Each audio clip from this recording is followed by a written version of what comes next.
सुप्रभात। ऑनलाइन अध्ययन अध्यापन प्रक्रिया में सभी छात्र छात्राओं का स्वागत। निसर्ग में घूमना हम सभी को पसंद है ना, जैसे पहाड़ियों में घूमना, नदी के किनारे घूमना, अलग अलग पेड़ पौधे देखना, पंछी फूल आदि को देखना हम सबको पसंद लगता है। उन्हें देखकर हमें खुशियाँ मिलती है। जैसे कि हम कहीं भी घूमने के लिए जाते हैं तो पहले हम निसर्ग की सुंदरता देखने के लिए बाहर निकलते हैं। जैसे ही हम बहुत सुंदर सुंदर अलग अलग रंग के फूलों को देखते हैं तो हमें बहुत सारी खुशियाँ मिलती है। तो इसी पर आधारित एक कविता है निसर्ग वैभव। तो आज हम निसर्ग वैभव इस कविता का अध्ययन करेंगे। तो निसर्ग वैभव यह कविता सुमित्रानंदन पंत जी इन्होंने लिखी है। तो सुमित्रानंदन पंत जी के बारे में थोड़ी सी जानकारी लेते हैं। इनका जन्म 20 मई 1900 में कौसानी उत्तराखंड में है, वहाँ पर हुआ। इनकी मृत्यु 28 दिसंबर 1977 में हुई। इनके परिचय पंत जी छायावादी युग के 4 स्तंभों में से एक हैं, यानी जो 4 महत्वपूर्ण कवि छायावादी युग के माने जाते थे उसमें से एक थे सुमित्रानंदन पंत जी। वे प्रकृति के साथ साथ मानव सौंदर्य और आध्यात्मिक चेतना के भी कुशल कवि थे, यानी कि उन्होंने बहुत सारी रचनाएं प्रकृति पर यानी सृष्टि की सुंदरता पर की है। साथ साथ मानव सौंदर्य पर भी उन्होंने रचनाएं की हैं। इनकी प्रमुख कृतियों के नाम हैं वीणा, गुंजन, पल्लव, ग्राम्या, चिदंबरा, कला और बूढ़ा चांद आदि काव्य संग्रह इन्होंने लिखे हैं। हार ये इनका उपन्यास है। तो काव्य संग्रह यानी कविताओं का समूह होता है, और उपन्यास मैंने आपको पहले ही बताया था। उपन्यास यानी एक कथा जो बहुत बड़ी होती है और इसमें बहुत ज़्यादा पात्र हो रहते हैं और उसमें मानवीय स्वभाव को प्रकट किया जाता है, या मानवीय स्वभाव किस प्रकार के होते हैं ये बताने की कोशिश की जाती है। उसके बाद 60 वर्ष एक रेखांकन आत्मकथात्मक संस्मरण इन्होंने लिखा है। आत्मकथा यानी खुद के जीवन में घटित हुई घटनाएं जो क्रम से लिखी जाती है तो उसे आत्मकथा कहते हैं। तो इसके बाद हम पद्य संबंधी थोड़ी सी जानकारी लेते हैं। यह एक कविता है। यह कविता रस की अनुभूति कराने वाली, सुंदर अर्थ प्रकट करने वाली, हृदय की कोमल अनुभूतियों का साकार रूप कविता है। रस की अनुभूति यानी कविता को पढ़कर मन में उठने वाले भाव, जैसे हर्ष रस, हास्य रस, रौद्र रस, वीर रस, करुण रस, अद्भुत रस, श्रृंगार रस, इस तरह के 11 प्रकार के रस हैं। तो जब भी हम कोई पद्य रचना पढ़ते हैं तो उससे हमारे मन में उठने वाले जो भाव होते हैं उसे रस कहते हैं। तो रस की अनुभूति कराने वाली ऐसी यह कविता है। प्रस्तुत रचना में प्राकृतिक वैभव, सौंदर्य, निसर्गरम्य अनुभूति, उदात्तता, आध्यात्मिकता, अद्भुत भाषा प्रभाव एवं वर्णन शैली का साक्षात्कार होता है।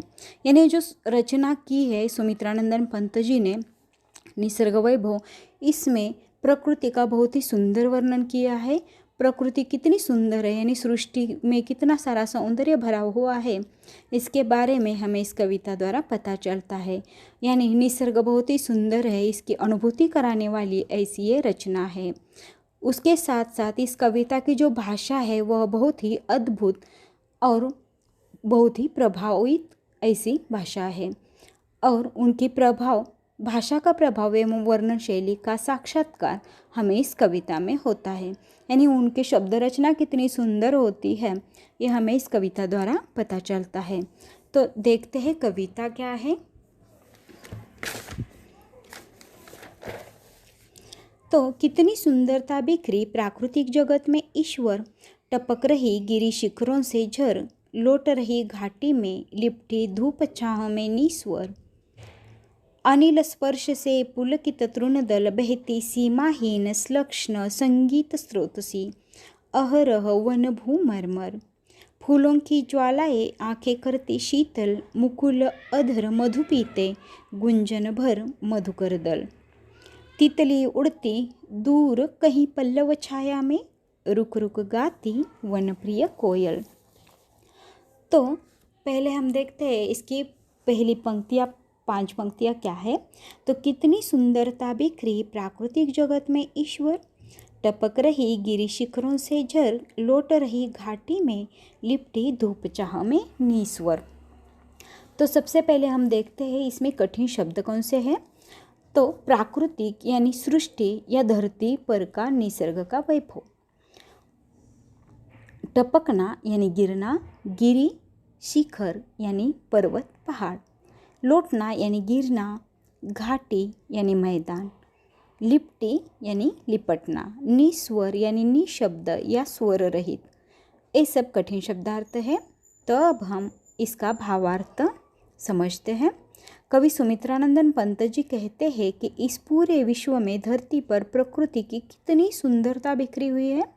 हे ईश्वर, यानी वह ईश्वर से बात कर रहे हैं, ईश्वर से ही बात कर रहे हैं और उनसे ही पूछ रहे हैं, बता रहे हैं उन्हें भी कि कितनी सुंदरता बिखरी हुई है इस प्रकृति में। सुंदर यानी इस प्रकृति को बनाने वाले ईश्वर है, ऐसा वह मानते हैं और इसीलिए सृष्टि को बनाने वाले ईश्वर का शुक्रिया अदा करना चाहते हैं। वह आगे कहते हैं कि ये जो प्रकृति की सुंदरता है वह गिरी शिखरों में टपक रही है।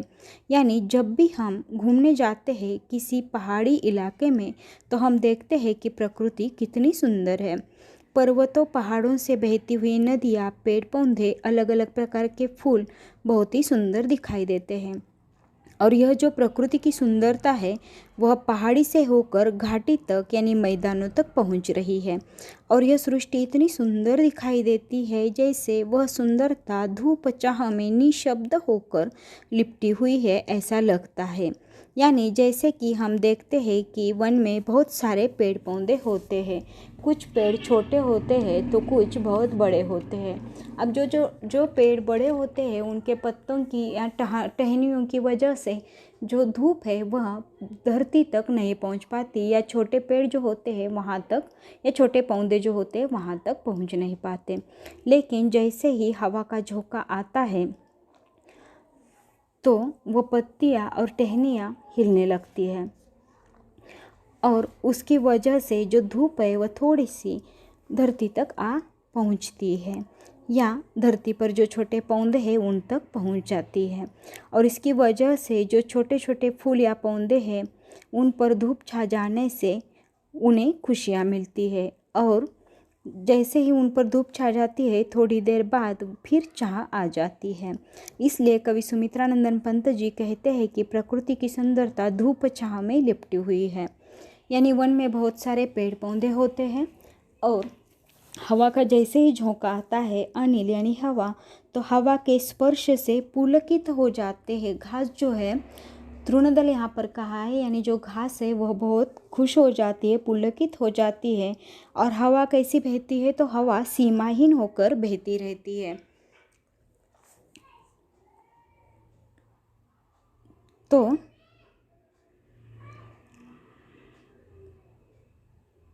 आगे हम देखते हैं, अनिल स्पर्श से पुलकित तृणदल बहती सीमाहीन श्लक्ष्ण संगीत स्रोतसी अहर वनभू मरमर। तो अनिल यानी पवन, पुलकित यानी आनंदित, तृणदल यानी घास, सीमाहीन यानी दिशाहीन, श्लक्ष्ण यानी मधुर, स्रोतसी बहती हुई, अहरह प्रतिदिन, और मरमर का मतलब है पत्तों की आवाज़। कवि सुमित्रानंदन पंत जी कहते हैं कि पवन के झोंके से यानी हवा के झोंके से जो धरती पर बिखरी हुई घास है वह आनंदित हो रही है, और यह जो हवा बह रही है वह सीमाहीन यानी दिशाहीन बह रही है। हवा की कोई सीमा नहीं होती और हवा ऐसी बहती है जैसे मधुर संगीत सुनाई दे रहा हो। जैसे हम संगीत सुनते हैं तो हमें और सुनने की चाह होती है क्योंकि संगीत मधुर सुनाई देता है। उसी प्रकार वन में जब हवा सीमाहीन होकर बहती है तो वह संगीत स्रोत सी लगती है। हवा के झोंकों से वन में जो पेड़ पौधे हैं उसके पत्ते लहराते हैं और उसकी आवाज़ होती है बहुत ही सुंदर मधुर सुनाई देती है। और यह प्रक्रिया जो है वह हर दिन चलती रहती है। और इसलिए यहाँ पर कवि कहते हैं श्लक्ष्ण संगीत स्रोतसी अहरह वनभू मरमर, यानी प्रतिदिन ये जो पत्तों की आवाज़ आती है वह हर दिन आती है, प्रतिदिन आती है। और वह आवाज़ हमें मधुर संगीत स्रोत सी लगती है, यानी जैसे कि संगीत चल रहा है और हम सुन रहे हैं, ऐसा लगता है जैसे कि हवा का झोंका आता है और पेड़ के पत्ते जो है वह हिलते हैं। तो आगे देखो, आगे की पंक्तियां हैं।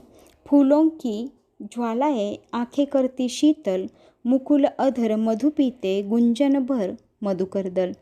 तितली उड़ती दूर कहीं पल्लव छाया में, रुक रुक गाती वनप्रिय कोयल। तो इसमें पहले हम कठिन शब्दार्थ देखेंगे।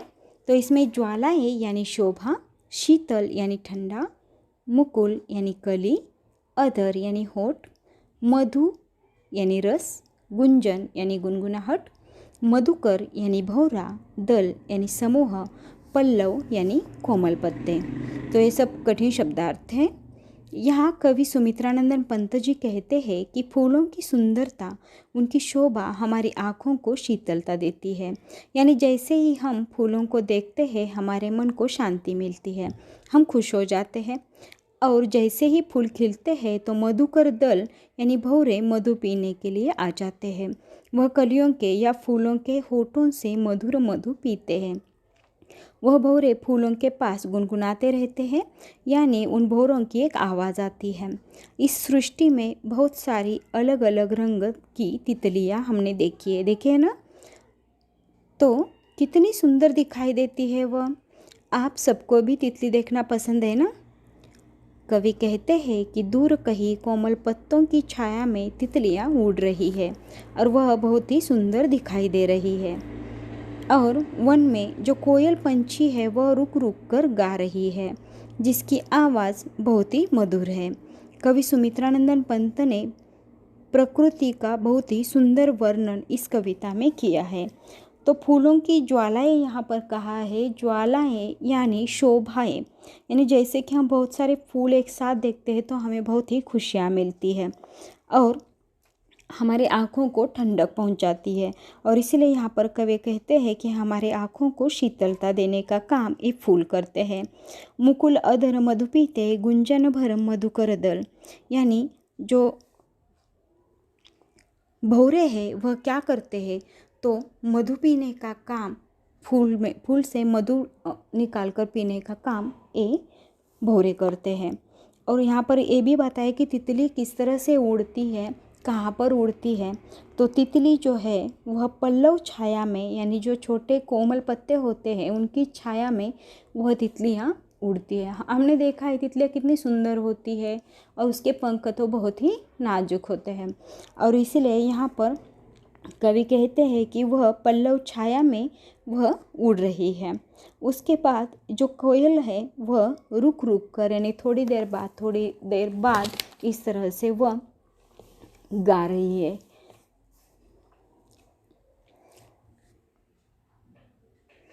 उसके बाद हम देखते हैं आगे की पंक्तियाँ। लेटी नीली छाया है कृश रवि किरणों में गुम्फित, दुरारोह भांति ढाले निश्चल तरंग सी स्तंभित। स्वर्ण भालगिरी सर्वप्रथम करती उषा अभिनंदन, साँझ यही सोती छिप निर्जन में कर संध्या वंदन। तो सबसे पहले हम इसमें जो कठिन शब्दार्थ है वो देखेंगे। कृश यानी पतला, रवि यानी सूरज,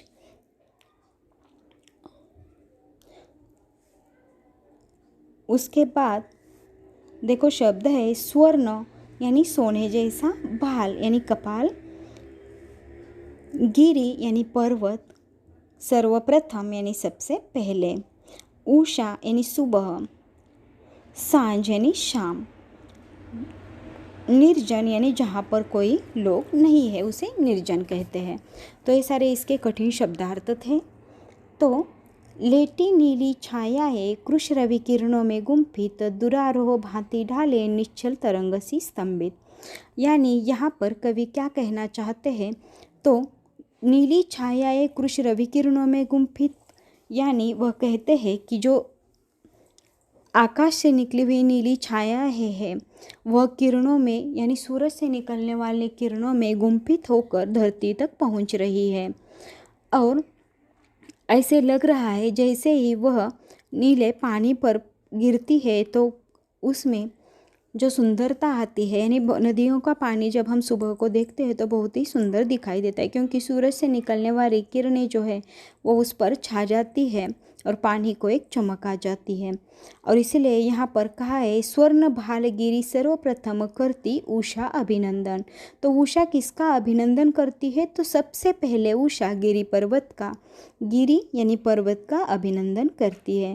वो किस तरह से करती है? देखो, जैसे ही सूरज निकलता है तो सबसे पहले सूरज की किरणें जो है वह गिरी के भाल पर यानी पर्वतों पर गिरते हैं और इसीलिए यहाँ पर कवि ने कहा है कि स्वर्ण भाल गिरी सर्वप्रथम, इस तरह से कहा है।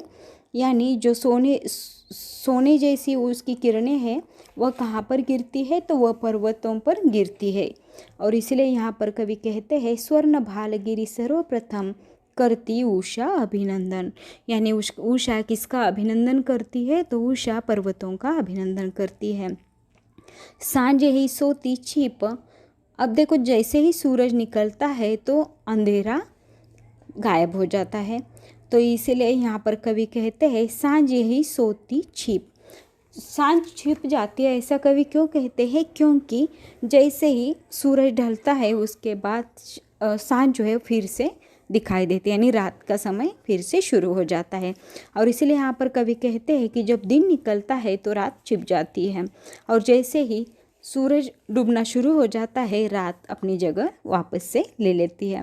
और इसीलिए यहाँ पर कवि कहना चाहते हैं कि सांझ ही सोती छिप, वो इसलिए छिप जाती है क्योंकि उसे फिर से लौटाना है। और इसलिए वह कहा है कि सांझ किसे संध्या वंदन करती है? तो निर्जन में कर संध्या वंदन, यानी जहाँ पर कोई लोग नहीं है, ऐसा कहा है। क्योंकि हम इस कविता के बारे में पढ़ते हैं तो ये कविता एक निसर्ग के बारे में है, तो इसलिए यहाँ पर निसर्ग यानी वन के बारे में, प्रकृति के बारे में कहा है। और इसलिए यहाँ पर कहा है निर्जन में कर संध्या वंदन, यानी शाम के लिए वह वंदन कहा करती है निर्जन में, यानी वन में वह क्या करती है? वंदन करती है, वन को वंदन करती है और वहाँ पर छिप जाती है। या वह दिन को भी वंदन करती है और शाम के वक्त तक का इंतज़ार करती हुई वह वहाँ पर छिप जाती है। इस प्रकार ये जो कविता है वह बहुत ही सुंदरता से कवि ने यहाँ पर निसर्ग वैभव का वर्णन किया है। यानी सुमित्रानंदन पंत जी ने प्रकृति का बहुत ही सुंदर वर्णन इस कविता में किया है। आज हम यहीं पर रुकते हैं। यहाँ से आगे जो कविता है वह हम अगले लेक्चर में पढ़ेंगे। धन्यवाद।